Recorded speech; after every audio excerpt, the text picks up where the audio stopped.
இயேசு கிறிஸ்து அநேக இடங்களுக்குச் சென்று போதகம் பண்ணிக் கொண்டிருந்தார். ஒரு நாள் அவர் போகையில் திரளான ஜனங்கள் அவரை நெருக்கினார்கள்.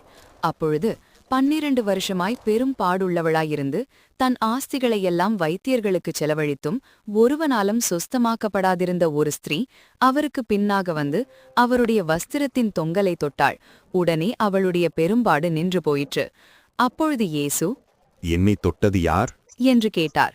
எங்களுக்கு தெரியாதென்று எல்லாரும் சொன்னபோது பேதுருவும் அவனுடனே கூட இருந்தவர்களும், ஐயரே, திரளான ஜனங்கள் உம்மை சூழ்ந்து நெருக்கிக் கொண்டிருக்கிறார்களே, என்னை தொட்டது யார் என்று எப்படி கேட்கிறீர் என்றார்கள்.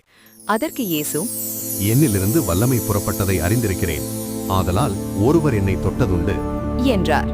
அப்பொழுது அந்த ஸ்திரீ தான் மறைந்திருக்கவில்லை என்று கண்டு நடுங்கி வந்து அவர் முன்பாக விழுந்து தான் அவரை தொட்ட காரணத்தையும் உடனே தான் சொஸ்தமானதையும் எல்லா ஜனங்களுக்கும் முன்பாக அவருக்கு அறிவித்தாள். அவர் அவளை பார்த்து, மகளே, திடன்கொள், உன் விசுவாசம் உன்னை ரட்சித்தது, சமாதானத்தோடே போ என்றார். இதில் கவனிக்க வேண்டியது என்னவென்றால், மகிமை புறப்பட்டது வஸ்திரத் தொங்கலிலிருந்து இருக்கலாம், ஆனால் மகிமை புறப்பட்டது விசுவாசத்தினால். சிலுவையை கழுத்தில் மாட்டியிருப்பதாலோ அல்லது வீட்டில் வைத்திருப்பதாலோ மட்டுமல்ல, விசுவாசத்தினாலும் தேவ கிருபையினாலும் தான் அற்புதம் நடக்கும். விசுவாசத்தால் ஆமேன் என்று கமெண்ட் செய்யுங்கள். வேதாகமத்தில் படியுங்கள்.